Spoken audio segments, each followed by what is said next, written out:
Bam Adebayo, iwan sa crossover na ito, may welcome to the NBA moment naman itong rookie. Jordan Poole binastos lang ng isang hit player sa laban.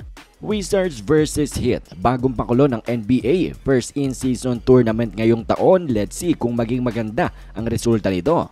Well, sa first quarter natin mga idol, sa bayan lang ang dalawang team at itong si JP playing defense resulting to an offense. Tied ang score natin to 8 points. At ang back and forth nga na yan mga idol ay nagpatuloy lang hanggang itong Wizards nakashoot ng 3 3-pointers in a row. Nagambag dyan ang isa si Poole to take the lead 19-16. Timeout ang Miami Heat. Matapos niyan, gandang move ni Avdia mga idol, iwan si Adebayo sa crossover. Pero bumawi naman itong Miami Heat dyan ang kanilang 8-0 run. Ito namang Wizards ang napa-timeout. Pero ang quarter nga natin ay natapos na tied ang score natin 34-34.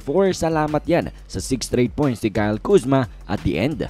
Dito naman sa ating second quarter, umangat na ng 6 ang Miami dito sa umpisa pero bumawi nga itong Wizards dyan. At ito nga ang si Gallinari, winelgam ang Heat rookie sa NBA, pinosterize and one play. Pero hindi na nga rin nagtagal at umangat ang Miami Heat muli, and this time by 8 points na yan dahil nga sa mga defensive breakdown netong Washington team. Kaya timeout na naman ang kanilang itinawag. At dito nga mukhang si Jordan Poole na injured pero nakapagtuloy pa naman sa laban. At dito rin mga idol, binastos nga siya ni Adebayo matapos ng defensive stop niya, hinakbangan pa nga. Ang home team na Miami Heat mga idol may hawak nga na 6 na puntos na kalamangan sa away team matapos ng 2 quarters. At para naman sa ating third quarter, itong Heat pinalobo na to 13 points ang kanilang advantage over the visiting team dahil sa kanilang defensive adjustment after halftime na hinayaang tumira sa labas ang Wizards. They packed the paint mga idol and forced the Wizards player to shoot outside, kaya naman 71-58 na ang score natin. Hirap na nga ang opensa ng Washington dito mga idol and no more easy baskets para sa kanila. Kaya naman lumobo na sa 22 points ang lamang ng Miami Heat over sa kanila. Another timeout call para nga dito kay Coach Wes Unseld.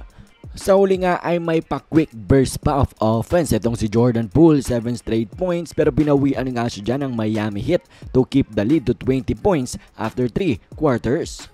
At sa fourth quarter nga natin mga idol, sumubok pa itong second unit ng Washington Wizards pero ang Miami Heat hindi na sila pinayagan pa at inangat pa nga sa matinding 25-point lead ang kanilang kalamangan over the Washington Wizards.